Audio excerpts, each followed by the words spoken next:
Ekwesi. Today we shall study the types of birds in Igbo language. Ndị be anyị ndewonu. Afa m bụ Ekwesi. Tata anyị ga-amụta afa nnụnụ dị iche iche n'asụsụ Igbo. Before we go on, let's find out how we can identify the birds. The first is they have wings, and the second is they can fly. Tupu anyị agaba n'ihu, ka anyị jikere onwe anyị ka anyị ga-esi wee mara nnụnụ. Nke mbụ bụ na nnụnụ nwere nku. Nke abụọ bụ na ọ na-efe efe. So, what shall we learn in this lesson? We shall learn the names of the birds and be able to identify them. I will start pronouncing the names of the birds. Please pronounce them after I have done so. Kedu ife anyị ga-amụta na nkuzi a? Anyị ga-amụta afa nnụnụ dị iche iche n'asụsụ Igbo ma mata ha nke ọma. Aga m ebido ugbu a wee kpọba afa nnụnụ. Biko mkpọ afa nnụnụ ọbụla ga-akpọkwa ya. Ọkụkọ, chicken.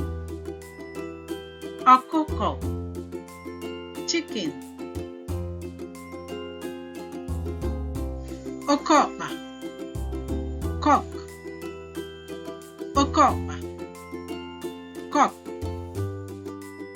Nnekwu, hen. Nnekwu, hen.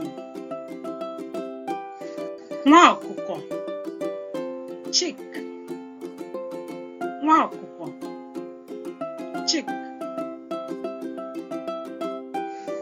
Ọgazị, guinea fowl. Ọgazị, guinea fowl. Tolotolo, turkey. Tolotolo, turkey. Ọbọgwụ, duck. Ọbọgwụ, duck. Nduru, pigeon.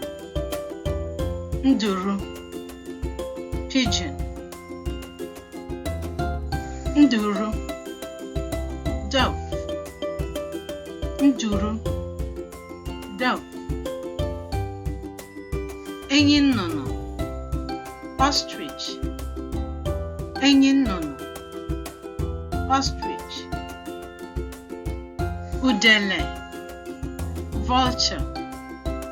Udele, vulture. Ugo, eagle. Ugo, eagle.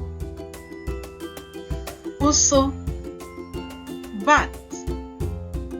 Ụsụ, bat. Ikwikwii, owl. Ikwikwii, owl. Ọtụrụkpọkpọ, woodpecker. Ọtụrụkpọkpọ, woodpecker. Egbe, hawk. Egbe, hawk. Come to the end of this lesson. Please follow us on Facebook, Instagram, and subscribe to our YouTube channel at Impact Online English Studies. Please visit our website and you can contact us with our email, impactonlineenglishstudies@gmail.com. You can also contact us with our WhatsApp number. You can call, you can send messages, we will respond. Anyị abịago na njedebe nkuzi nke a. Biko, ọ ga-amasị anyị ka ị sotoro anyị na Facebook, Instagram, mana YouTube. Impact Online English Studies over 5. chekwa ka ịfụ webụsaịtị anyị. Ị ga-amụta ihe dị iche iche na ya. Ịchọ ịkpọtụrụ anyị, nwere ike izitere anyị ozi ma were email anyị paconlineenglishstudies@gmail.com. Ị nwekwara ike were WhatsApp anyị wee kpọtụrụ anyị. Afa m bụ Injinia Ekwesi.